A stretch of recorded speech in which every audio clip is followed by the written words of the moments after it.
Okay, let's go ahead and get started there, everybody. I'm hoping that the stream is going through. It's saying that there's an error in YouTube right at this moment in time, saying that they're not receiving enough video. So I don't know if we're having some you know how much issues we're dealing with currently right at this moment in time in terms of stream quality. Hopefully it's okay.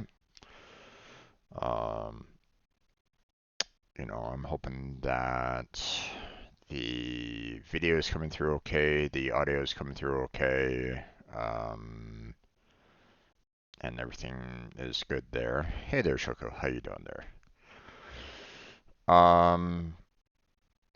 If it's not, then obviously, yeah, um, maybe it was a bad time to start this up or something like that. I don't know.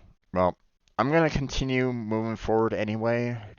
Maybe YouTube will correct itself because I haven't really changed much. I mean, I do have I'm having to transfer files right at this moment in time. I forgot that I was running out of space on my main hard drive, so I needed to start moving some files over to the externals. Um, so um, so hopefully everything is coming out okay. Let me know if it's not.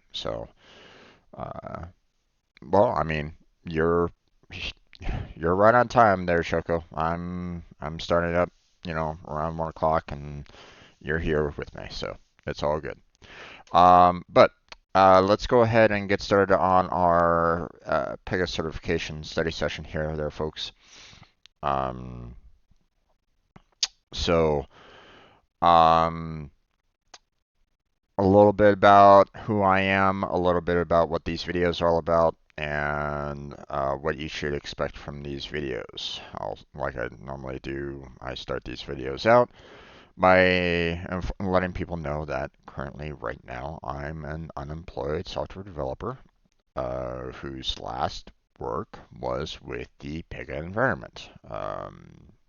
Developing in the Pega environment, um, working for my last employer. But um, obviously, I'm not working there anymore. Uh, so we were trained by an authorized training partner about Pega. However, a lot of us were really unhappy with the gentleman's teaching techniques and pretty much went self-study. And the one and only time that they forced me to take the certification, I definitely was not ready. My self-study was not extensive enough to be ready for the certification exam, and well, I failed it. It was not a surprise to me. Shouldn't have been a surprise to my employers at the time, but they wanted me to take it no matter what. And we were telling them, the authorized training partner was terrible and we were having trouble with them. Matter of fact, a lot of us asked to be put back into training again, but that didn't happen. They didn't do that. They wanted us out on a contract almost immediately after our training, so they pushed us into contracts almost immediately, myself included. I hoped that I could get more of a mentorship at work afterwards, so that I could get some help from veterans to get my certification in the Pega environment, but the most that they offered was that they would answer my questions.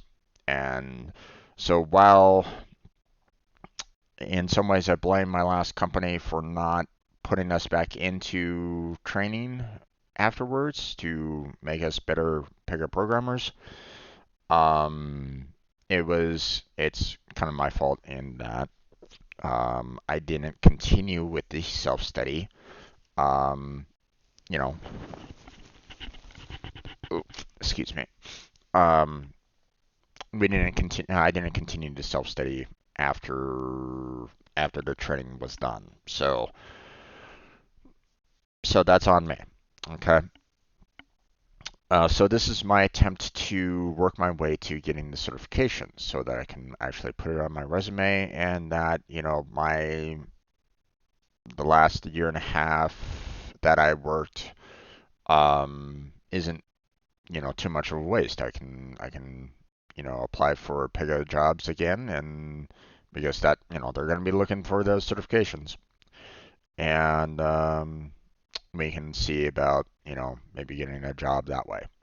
Again, uh, my attempts to find other work again have been met with nothing. So, you got to do with what you got. So now, I will let you know that, if you're watching this right now, you're trying to study for the PIGA certification, I want you to know that, I'm not an authorized training partner and this is not meant to be an instructor-led training. So if you're watching this right now and you're expecting me to be those, I'm sorry, um, that's not happening. I can't help you with that. Um, you know, an instructor-led or an authorized training partner would be someone that knows PIGA through and through. I'm not that. The most I can do is try to offer some answers. Maybe if I can answer your question, then I will do so.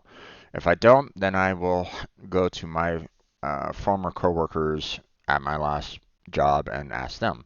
So if you have questions, feel free to ask. Can't really um, can't really say that I'll give a definitive answer myself, but I will try to find an answer. So um, now, if you want to do the instructor-led training, this is a 2-week course. It is going to be jam-packed with information. It is going to be very, very hectic. 2 weeks for information that is just going to be dumped upon you is going to be quite extensive.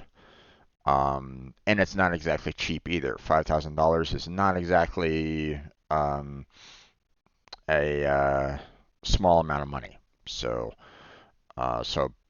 bear in mind that um, you're probably going to be, you'll want to get your money's worth out of it. Okay, so if you feel, you know, you can handle that, then make sure that you get yourself a lot. Take a lot of notes, take a lot of video recordings, ask a lot of questions. Okay, because you're gonna want to make sure that that $5,000, you know, doesn't um, doesn't go to waste. Okay, so make sure that that $5,000, leads to a certification at the end. So. Uh, Now, last couple more details here. We've covered the business architect. Okay, so if you are looking for the business architect certification, I've already covered it. Okay, these two missions, these two modules, they're already covered. They're already on the playlist. Okay, so if you want to go through those two missions and those two modules to help you out on getting through the business architect, then you're going to have to go through the playlist. Now, I will, mention the fact that, I'm doing the 8.7 for the different languages here. Okay, so, you have a lot of languages that have been translated for 8.7, but I'm not doing anything for 8.8 or 23 right at this moment in time. Okay, um, I'm not doing videos for those because I want everybody to follow along with what I'm saying on these videos, so everybody has a chance to understand, um, what I'm saying, what I'm going through, and so on and so forth. So, but I will say these two modules here, okay, they cover the Pega Express delivery. Okay, so if you're going for the business architect certification, then I would highly recommend that you go through the mission for the Pega Express delivery. This is 12% of the certification for the business architect, so make sure that you are very well informed about the Pega Express delivery so that you can pass that 12% with 100%. So make sure that you are very well knowledgeable about that. So, but my main focus is getting the system architect certification. That's where my interest lies. That's what I want to do. Um, but, or, that's at least something related to programming that, I want to work on. So that's about as, that's where my main focus is. So, um, yep, Santa Hat is always back. Um, so, um, we completed the simulating an external data source challenge yesterday. So, we're going to, so we don't really have any problems with that. Like I said, if anybody has any kind of questions, you're welcome to kind of leave them on the YouTube videos, and I'll try to answer them as best as I can. So, but we're going to be moving on to the module of application security.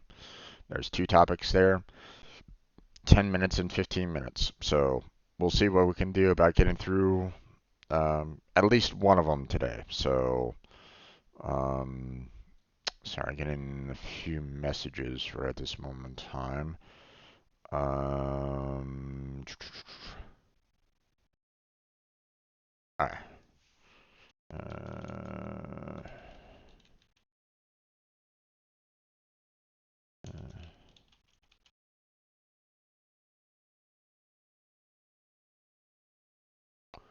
all right. Um,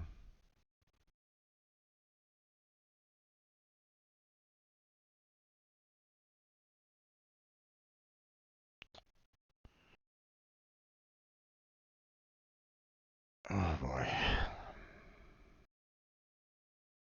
Oh, black card.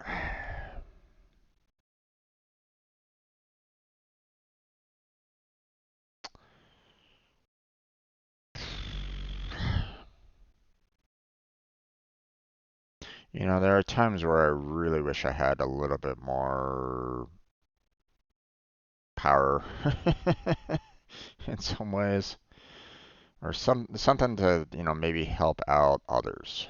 A little bit more clout, a little bit more money, a little bit more resources to try to get things done. But damn it. Okay. I hope that. Mm. So Blackheart made an announcement on his Discord, and um, looks like the new president there has made some additional, or is already making some decisions that are, potentially going to be messing with um, a lot of businesses there, I guess.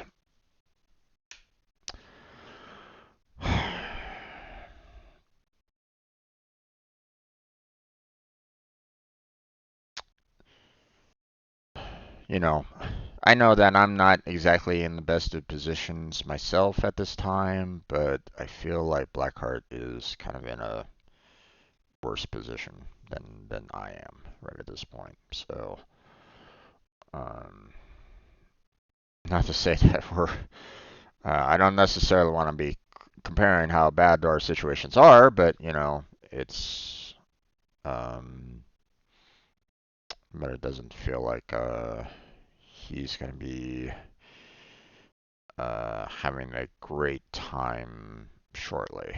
And I don't think I know that there's nothing I can do about it right now. So it's so unfortunate when it's like, I want to help, but I can't. I don't have anything to help. Uh, okay. Sorry. Um, let's focus back on Pega. I'll talk more about it when we get into the video upload session. No Unreal study session after this video, by the way. So if anybody's like here right at this moment in time and you're wanting to watch us kind of continue with our Unreal studies, that's going to be put on hold today. So the security checklist. The security is critical. Inadequate security can prevent your application from being deployed. Indeed. Most clients require approval from an IT security team who reviews the application security before the project team is allowed to move the application to production. You know, application to production, that is key there, folks. That is very key. You do not move an application out from development until it's ready to go into production. So hence why you typically want to have an application, you know, a dev server, something to kind of work on your application prior to going into production. You know, um, like I mentioned before, there's been plenty of times where, I've seen things out in production that should not have been. you know, uh, I keep on reiterating that one story where, I worked on I worked at a company, worked on a client's web page, and I saw that their official login screen in production allowed for anybody to get in, no matter what. There was no email and password verification on their login system. Anybody could have used any kind of email and any kind of password to get into their system. And I'm like going, this is in production? What? So, um, so yeah, it can be pretty bad. So, deployment manager blocks applications from being deployed in production if the security checklist is not completed. Click each image to learn more about each security area. So data encryption protects sensitive data within your application without affecting the functionality of Pega platform. You can select the encryption type used in your application to encrypt and decrypt passwords, properties, and blobs. I forget the, what blobs is the acronym for. It's um, it's like a database form. I'm just not really remembering it very well, so apologies on that. Encrypted data easily compiles no complies with the privacy policies, regulatory requirements, and contractual obligations for handling private data. Yikes. For example, encrypted data includes social security numbers, credit card numbers, account numbers, and addresses. Now, bear in mind, some some countries don't even want you to save that information. Okay, so um, if you're working for an application that you know you might need to make sure that you know sometimes if your application goes to another country, you better make sure that you have their laws in place or laws known because even saving credit card numbers or addresses, some countries are saying no, you cannot save those. So, bear that in mind, you know. So, I'm trying to think of a game we could play together, and sorry because I don't know if you're play them or not. Well, I mean, if you want to, Shoko, I put up a game list, so you can check that out if you want. But I'll talk about that more in about 30 minutes. So be patient. I'll address that a little bit more. So for more information, see the encrypting application data article and the Pega documentation. Okay, so let's move on to authentication. Authentication ensures that only users and systems whose identities have been verified can access your application. Yeah, my last one of my jobs didn't really have that very well. In Pega Platform, authentication includes user logins, platform requests to external services, and external service requests to the platform. For example, a user logs into your application using a single sign-on or SSO by entering a valid user ID and password to begin a session. You can also authenticate by using an external identity provider, such as like, hey, you want to use like the Google login. You could try to do something along those lines if you want, or the Microsoft login, or maybe you want to do some form of like face recognition login or something like that. I mean, a lot of things have been changing quite a bit. So, so there's that. Um, Authorization. Authorization, also called access control, ensures that after login in, a user only has access to the allowed platform features, interfaces, or data. Pega Platform offers three types of authorization: role-based access control, RBAC, attribute-based access control, ABAC, and client-based access control, CBAC. You can use authorization features individually or collectively to provide the strictest level of control. So there's that. And then, of course, you have auditing.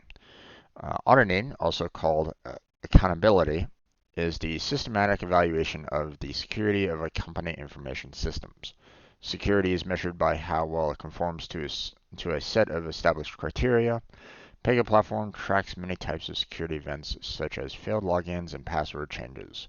You can optionally track many other types of security events, as well as changes to rules, data. By tracking these changes, you can understand how our system is functioning and be alerted of any potential problems. So, I believe that they actually have voice lines on here. This looks like it's a video.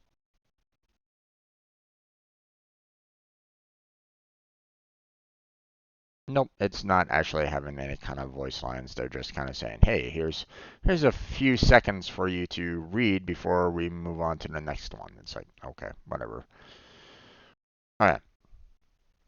So we need to check our knowledge with the following interaction. So choose the correct statement out of the two. So authentication ensures that only users and systems whose identities have been verified can access your application. Or authorization ensures that only users and systems whose identities have been verified can access your application. I believe that's authentication. So authorization, also called access control, ensures that after logging in, a user can access only the allowed platform features, interfaces, or data. Auditing, also called accountability, ensures that the logging in, a user has access only to the allowed platform features, interfaces, or data. No. So, while auditing, also called accountability, is correct there, it doesn't allow for, features, interface, or data. So that's that one. So, auditing, also called accountability, protects sensitive data within your application without affecting the functionality of Pega Platform. No. Auditing, also called accountability, is a systematic evaluation of the security of company information systems. Security is measured by how well it conforms to a set of established criteria. Indeed, that's the one that you want. So, okay, security goals. Pega takes application and system security seriously. Security is a shared responsibility between Pega and our clients. This common goal ensures that AIC triad, availability, integrity, and confidentiality, of your application. Unauthorized individuals cannot access or modify the application or the data it creates and stores. Authorized individuals, in turn, only have access to those application functions and data that are necessary to perform their jobs. Click the following image, click the plus icons to learn more about each security goal. So you have availability, you have integrity, and you have confidentiality. So availability prevents delays for authorized individuals when accessing systems or data. Integrity. Integrity prevents unauthorized individuals from modifying systems or data. And confidentiality prevents unauthorized individuals from accessing systems or data. So check your knowledge with the following interaction. So both Pega and the client are responsible for secure deployment of an application.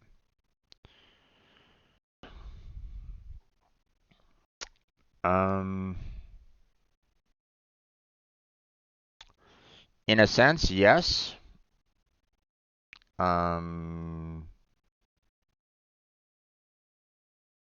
Because both could be, um, both could potentially bring down your system. Okay. If Pega doesn't have the proper security in place, set up, then anybody can basically hack into the system and cause problems, right? So you want to make sure that the Pega environment can do everything that you want it to do and try to prevent any kind of security breaches. Now, what I don't like about this is the fact that um, they're not including the developers. You know, Pega environment, yes, it needs to be secure. There's no question about that. Okay, but the developers of an application for the client, needs to also understand how to use system security for to their advantage to make sure that the client is extremely happy. If the devs themselves do not put in those security features that are necessary to keep the client, safe and the Pega application safe, then they are in a sense, um, you know, they're responsible, but you know, they are also, quite, um, they're one of those individuals that could cause a problem, so so they're not really addressing that in this one. So it's like, that's why I'm kind of hesitant about this because they're not addressing the developers, in the responsibility for secure deployment of an application. And last but not least, the client. The client is, at the same time, also responsible for deployment of the application. So, for example, okay, if say one of the employees, accidentally leaks their password out to the entire world, um, that means that anybody can access the system, access the application from anywhere in the world and cause problems. They could screw up their system if they give passwords out there, right? So, indeed the client is responsible for a secure deployment of an application. Okay. Um, you know, hacking isn't always like, one computer attacking another. Sometimes it's just someone going into the office and maybe seeing someone's password, someone's login password being posted note on a monitor or something like that. And believe me, there's some pretty stupid people out there. So, um, so yeah, there can be, you know, uh, it can, you can have uh, problems with your system, even from like an internal standpoint. So problem is that I don't really know which one of these to really pick from because again, they're not including the devs in this.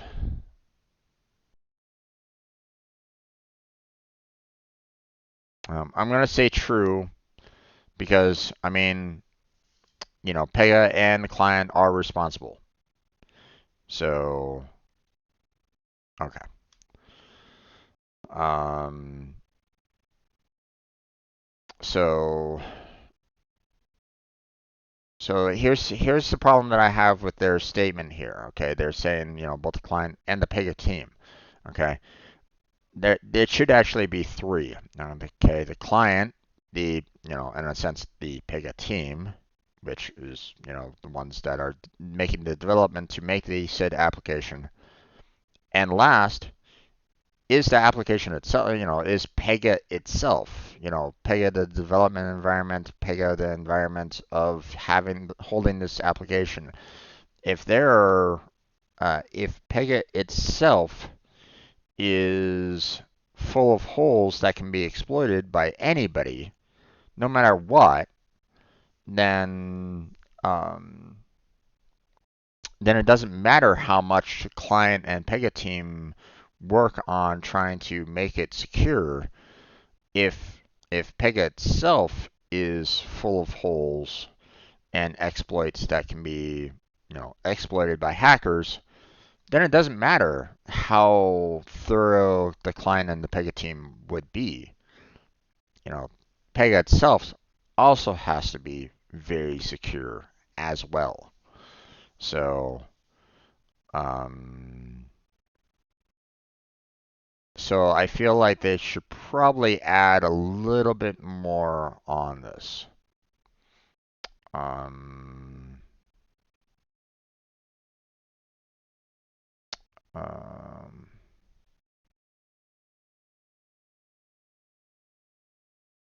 let me go ahead and send a suggestion in to these guys just to kind of reiterate, what I just mentioned. So, one second. Let me send this suggestion in like I normally do. Okay, and we'll come back to security checklist in just a second. So,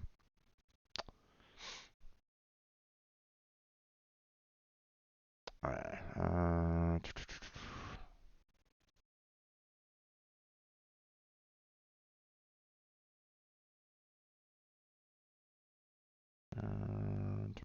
That one. Nope, right. That one. There we go. All right. Um. Uh. So I fear a little rewrite might be in order here.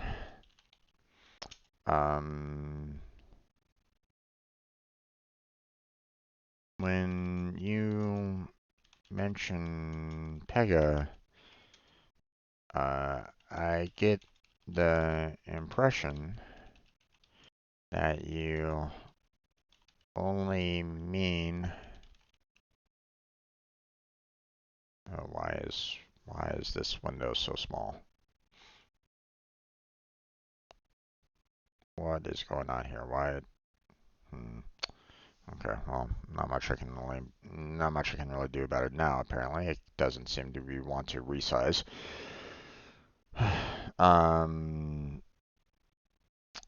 Only mean the developers of the Pega application. Um,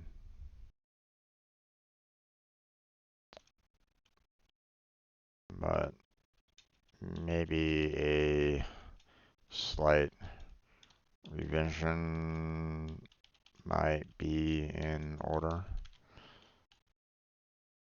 because not only do the client, not only is the client and Pega devs responsible for the security of the application, but the Pega environment itself also needs to be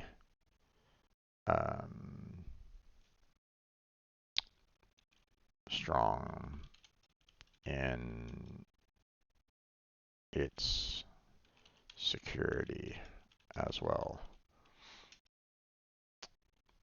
If the Pega environment is full of exploits,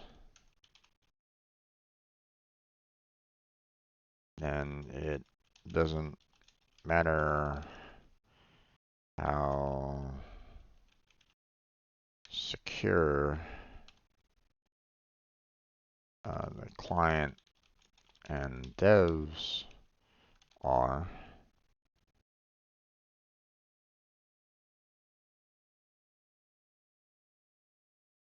And then it doesn't matter how secure the client and devs are. Hackers would be able to break into the environment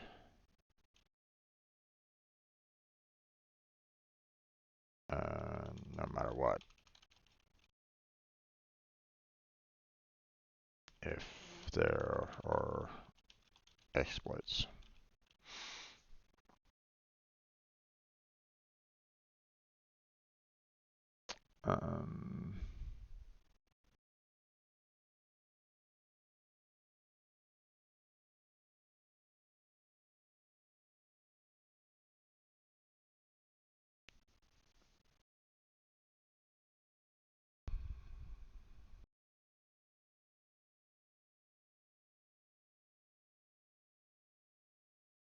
So I would probably say something like clients, developers,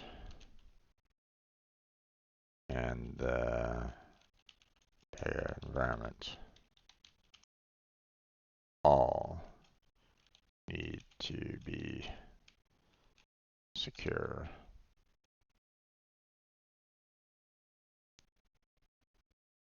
Or an application.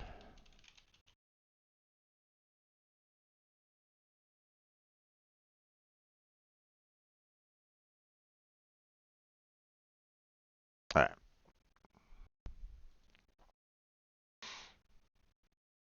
So hopefully they can kind of fix that. I feel that um, it's like they keep on saying Pega, Pega, Pega, and it's like, well, okay, you know,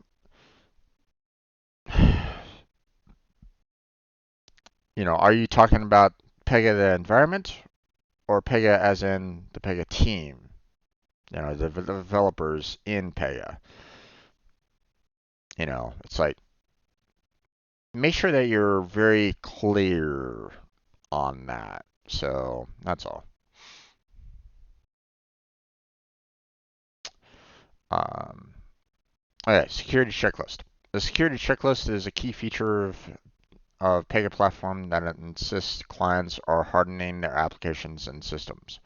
To assist in tracking the completion of the tasks in the checklist, Pega platform automatically installs an application guideline rule instance that includes the tasks in the security checklist for each version of your application. For more information, see Assessing Your Application. In the following image, click the plus icons to learn more about how the security checklist helps you secure your application. Okay, defines best practices. The security checklist lists your responsibilities and provides the Pega leading practices to ensure secure deployment of your application. Identifies critical tasks. The security checklist identifies critical tasks based on how you deploy your application and who the end users are. The checklist describes when a task should be performed at or near the beginning of development, on an ongoing basis, or just before deployment. Establishes task timing. The security checklist establishes when each task is performed to avoid costly rework and retesting late in the development process. Performs as a tracking tool. The security checklist guideline lets you track the status of tasks and overall completion. And of course, last but not least, protects your application. The security checklist protects the availability, integrity, and confidentiality of your application in production. So, as you can see, there's quite a bit that it seems like they're going to need to do to get all their tasks done, right? In that particular instance. So, guardrail compliance. Remember this here, okay? So um, the most important security requirement for any Pega platform application is to maintain guardrail compliance. The Pega platform security features are not always successfully enforced when using custom code. To protect your application, use the built-in security configuration features in Pega platform. Do not rely on custom code built by developers who are not security experts.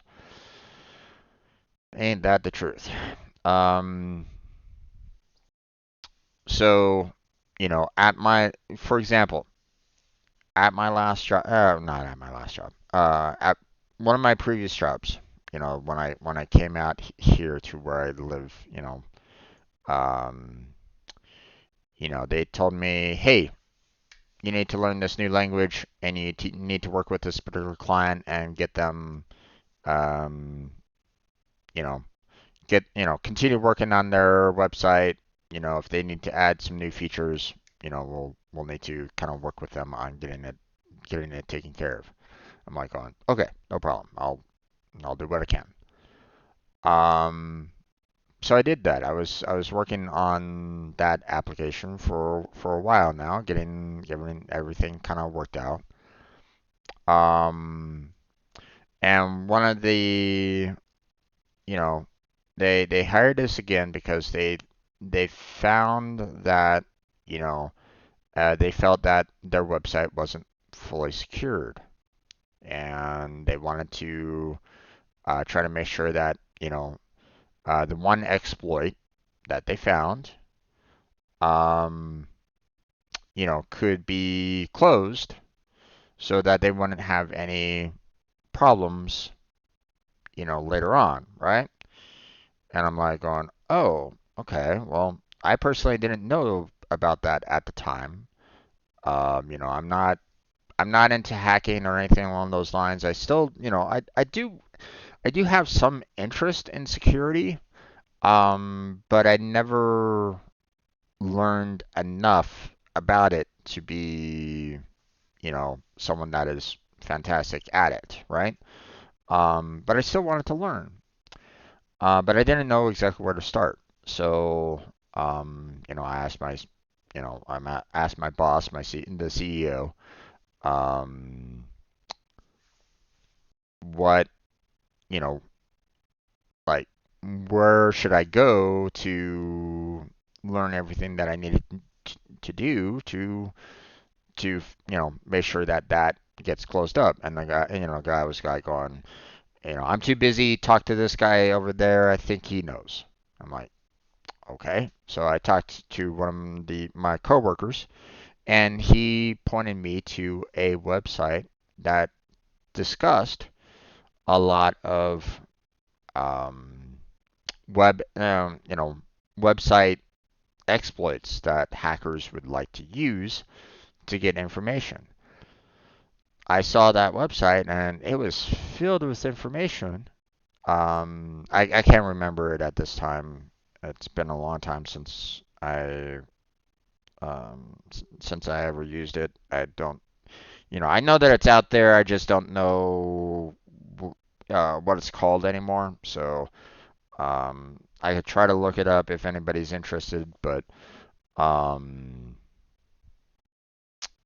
there's a website out there that basically says, okay, here's an exploit that hackers like to use.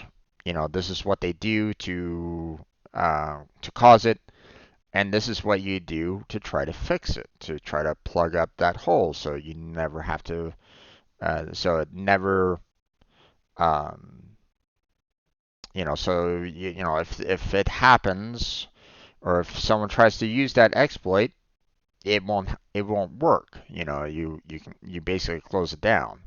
So they can't use that easy exploit.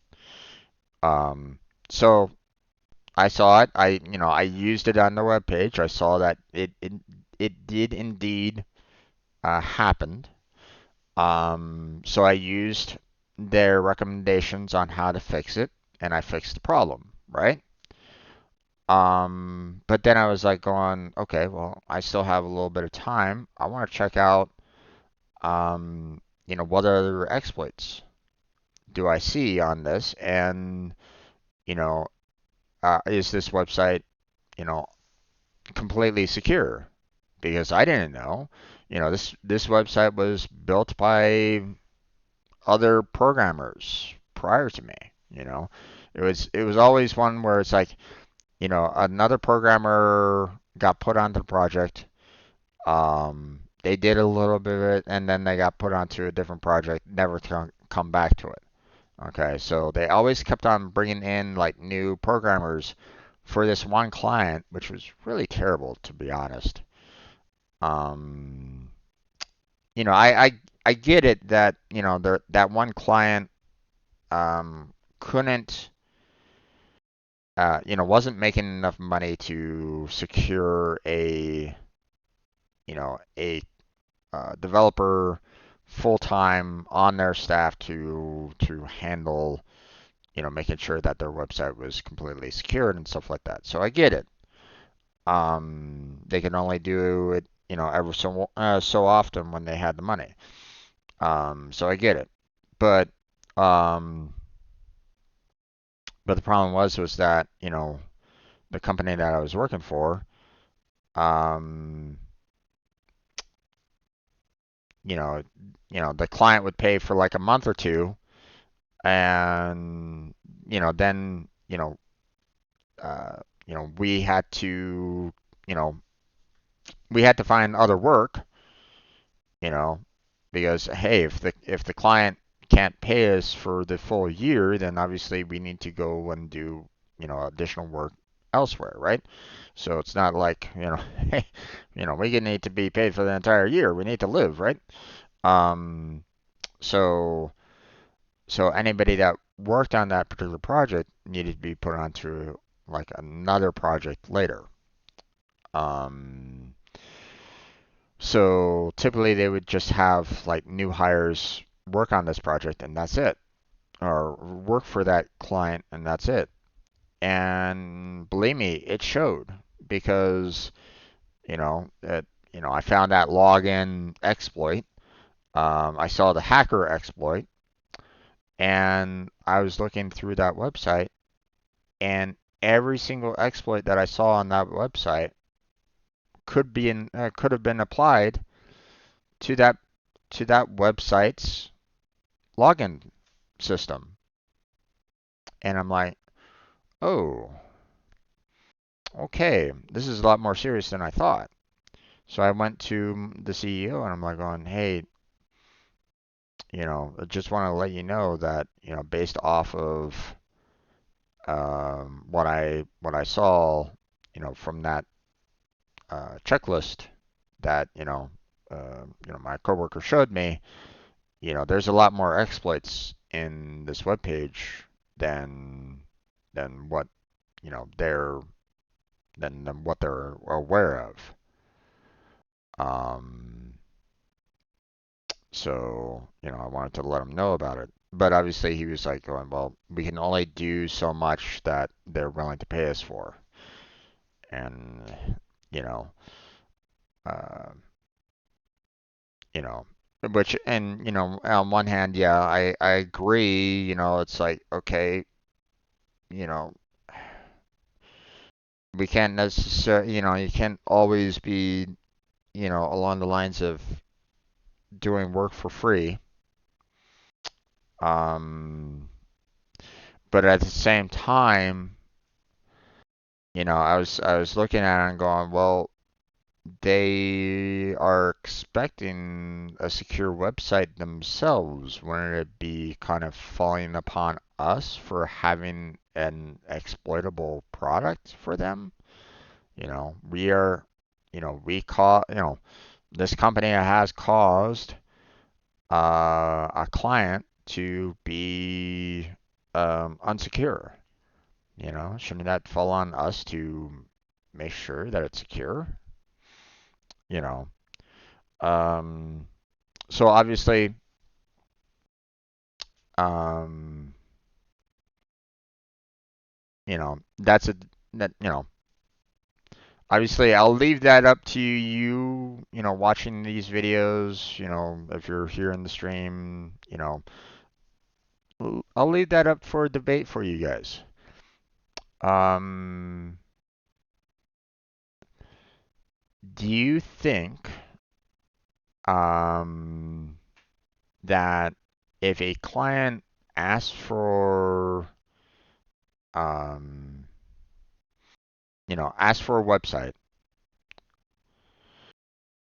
um, should they get like everything absolutely secure and no problems whatsoever, or should they be given um, like a D-star treatment kind of thing? It's like, hey, you're not paying us very much, so we're just gonna do the minimal effort on it.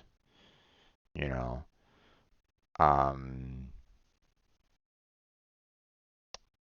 it's one of those things where it's like, on one hand, you know, I get it, like, uh, you know, you really should try to build the website to be as secure as possible because you don't want anything, you don't want the client to come back and be unhappy at you as a, um, you know, and basically say, hey, you know, you guys made a defective product, you know, like I want my money back or something like that, right?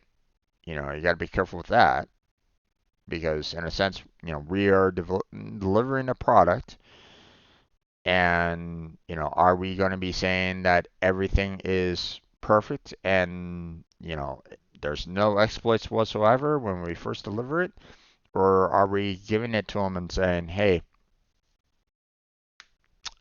this is about as much as we can do with the resources that you're providing?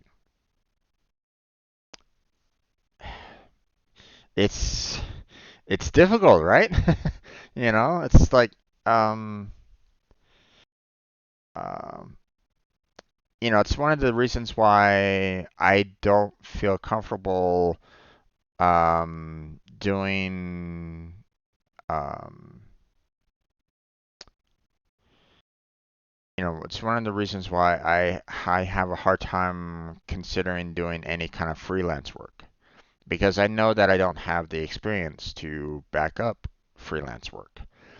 Um, I can't um, I feel like I would be doing a crappy job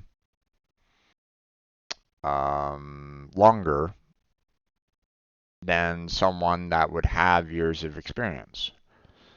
And I don't want to, tell someone like, hey, if you hire me, you're going to get a crap job. It's like, no client would ever want to hear that, right? You know, um, they'd want someone that has a lot of experience to work on something like that. But obviously, um, you know, the, you're gonna have to pay more for the level of experience. Okay, if you don't have the pay to hire someone with more experience, then obviously you're gonna get someone that doesn't have as much or isn't very very knowledgeable about everything. So, when I was hired there, I was entry level. I didn't have experience. I didn't have a lot of experience when I was hired there. Okay, so people looking at me at that job and thinking that I'm some, god of programming would be wrong. Okay, because I was entry level. That was, well, technically my second job. The job that I had prior was only for 3 months, out of college. So I really had no experience out in the industry, till that job, you know. So, so no one should have looked at me and said, hey, this guy has 10 years of experience programming out in the industry. No, that is incorrect. Um, so, um, so yeah, I'll leave that for you guys to kind of debate down in the comment section there. You know, you know, if if you make an application, should you make sure that it is fully secure upon deployment? You know, when you take it from the dev server and put it out into production, you know, do you feel that when it hits to production, there should be no exploits in it whatsoever? Or do you feel like you pay what you get what you pay for mentality? Meaning, hey, you're gonna pay us minimum, you're gonna pay us minimum wage to do some work. You're gonna get minimum amount of effort. So where do you guys feel along those lines? You know, now I'm not saying that the client in this particular case was trying to pay us minimum wage. I'm just saying, in the programming industry world, in a sense, that client was, in a sense, kind of trying to pay for a minimum wage software development work. So if you get what I'm saying. So where do you feel like, where do you fall in line on that? Should they still be given like world class effort and resources to get the product, even though they're paying for minimum wage, or do they get the minimum wage effort? Where do you fall in on that? I want to ask you, the additional developers that are like watching these videos. Where do you stand on that? What do you feel?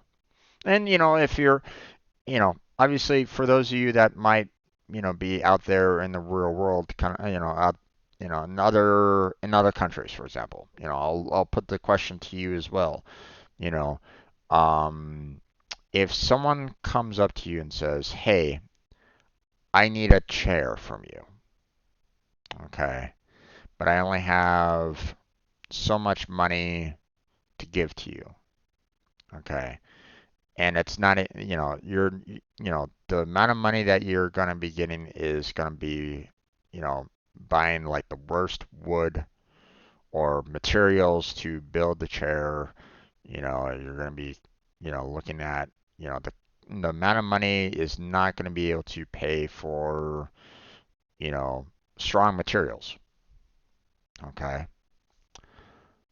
Um, would you, you know, only pay for the materials that that money can purchase, meaning the cheap materials to build the chair?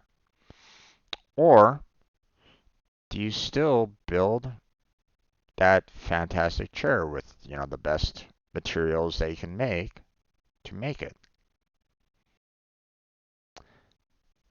You're probably going to be picking the worst materials, right? Because that's about as how much money you can pay for it, right?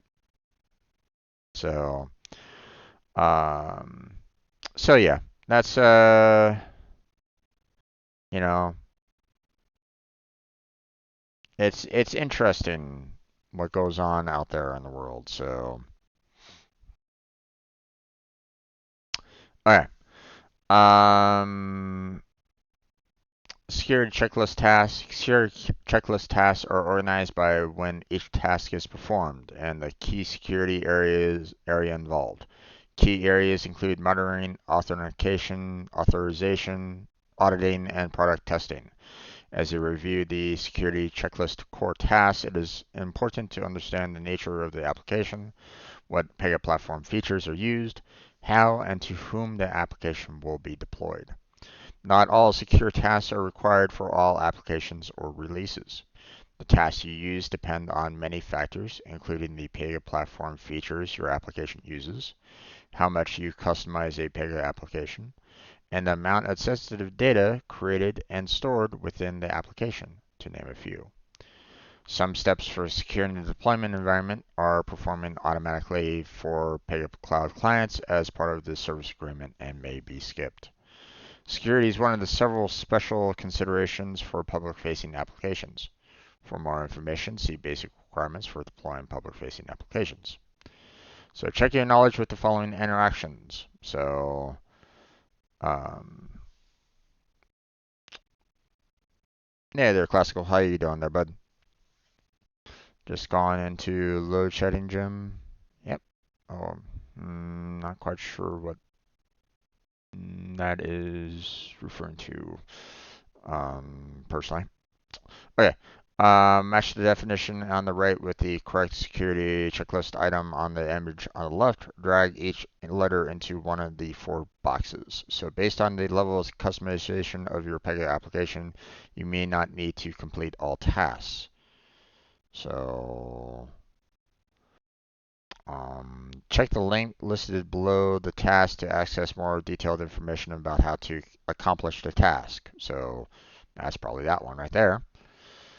The amount of sensitive data that is created and stored in the application affects the critical criticality of some tasks. Okay, um, so you want C there. Track the status of the security tasks and overall checklist completion percentage. Um, so D there. And you may not need to complete all tasks, so these tasks may or may not be required. So that would be A right there. So yeah, power out. Oh, okay. No worries there, Classical. Okay, so that's going to be it for today's Pega studying session. We are going to close it out here. I've kind of gone over the typical 1 hour that I do for these videos. So tomorrow will be the security policies. We'll cover that tomorrow, as well as probably the module quiz. It all depends on how long we go through the security policies. It doesn't look to be that long overall. Maybe. I don't know. We'll see. There's a lot here, so. But we'll cover that tomorrow. And then we'll try to get into the module quiz as soon as we can. But that's going to be it for our Pega study session. Um, like I said, if you have any questions, feel free to ask them. Ask them in the comments. If you're watching this video later on YouTube, feel free to check out the description for various links, such as social media, links that help me out directly, such as Patreon and Throne. I also have my uh, the stream team that I built for everybody. Um, I have a couple of members already, but I would love to see it grow. Looking for more individuals. It doesn't matter if you stream or not. If you stream, great. If you don't stream, that's also great. You're welcome to apply for a position in the team, and we can all work together for a better future for all of us. So there's more description about it on the application itself. So feel free to check that out if you want. But that's going to be it for today's session. So I want to thank you all for joining me on this. I want to thank Choco Classical Returns for joining me on this.